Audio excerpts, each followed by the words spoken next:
Hi, I'm Brandon. I'm a marine biologist and an artist, and welcome to Nature Meets Paper, the place where we go on an adventure to discover the world of marine biology. I love sharing my passion of the ocean to you through art. You click the blue thumbnail, which means you're here for How to Art, the segment where I show you how I do my art. Today we'll be discovering how I painted the Ornate Wrasse. I post a new video every Tuesday and Saturday. Tuesday's video is how to art, and Saturday's video is the science behind the animal. Brush is ready, let's dive in. This painting is different than my normal style of painting. I wanted the wrasse to be the primary focus of this painting. I will be leaving the background white.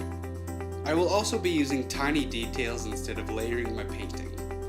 This painting also took me 2 weeks to complete instead of just one. I start with my green and blues colors. I fill in each spot with the color that is needed. At this point, it is basically a coloring book, but I created the page. I work with blues and greens using darker blues as I move from the head to the tail of the fish. I use a liner brush for this whole painting, except for a bit at the end. It ensures that I don't put paint where I don't want it. This fish has many shades of blue, green, red, purple, and orange. I want the paint to be as bright as it needs to be, so I am using less layers than I usually would. I like the way the fish looks without the red and orange so far.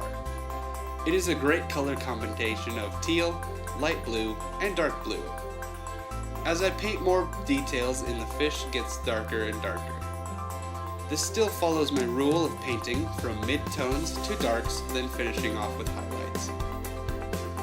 Once I am happy with the placement of the blues, I work with shades of purple. I am trying to build the shape of the fish, but pushing the shadows deeper. I didn't really want to use black in this painting, but ended up using it at the end.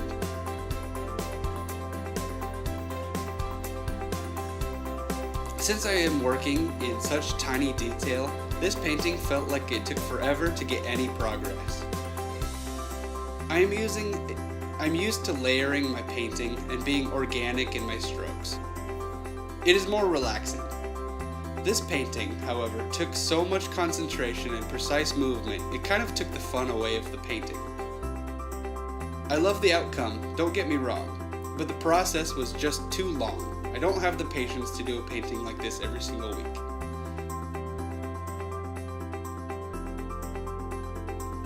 I am working on the reds and oranges of the fish. I needed to mix the colors so the face didn't look flat. Then I transitioned into flat red, mixed with a bit of brown for the body.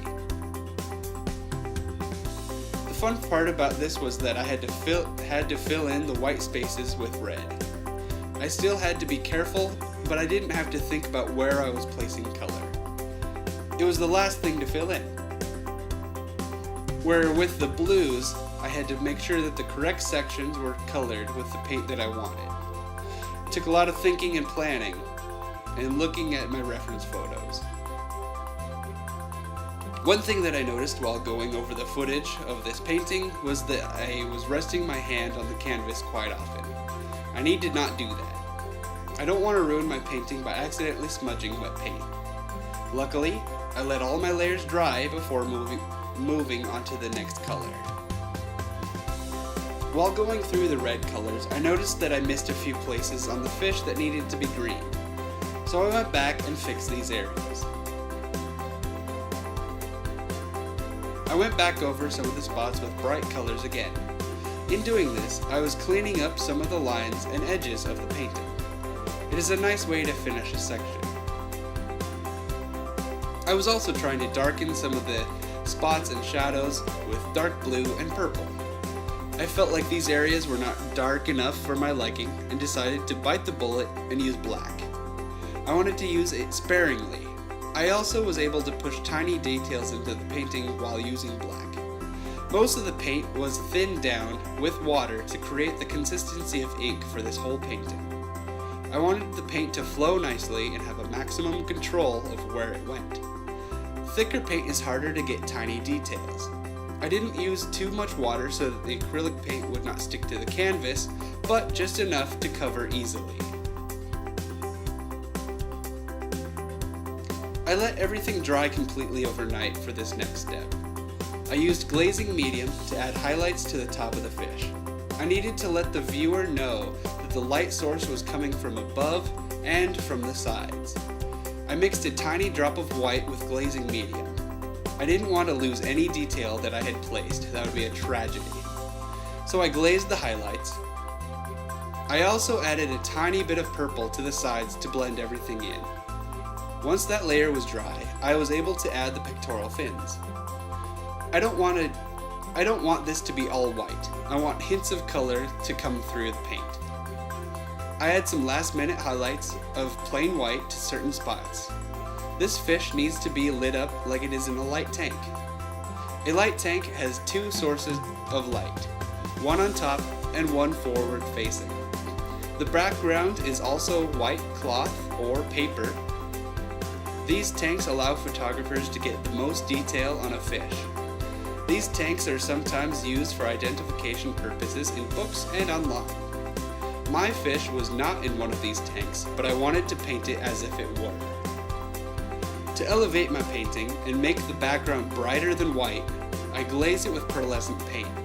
This way I'm not just painting with paint to create highlights, I am painting with light. I will call this painting finished.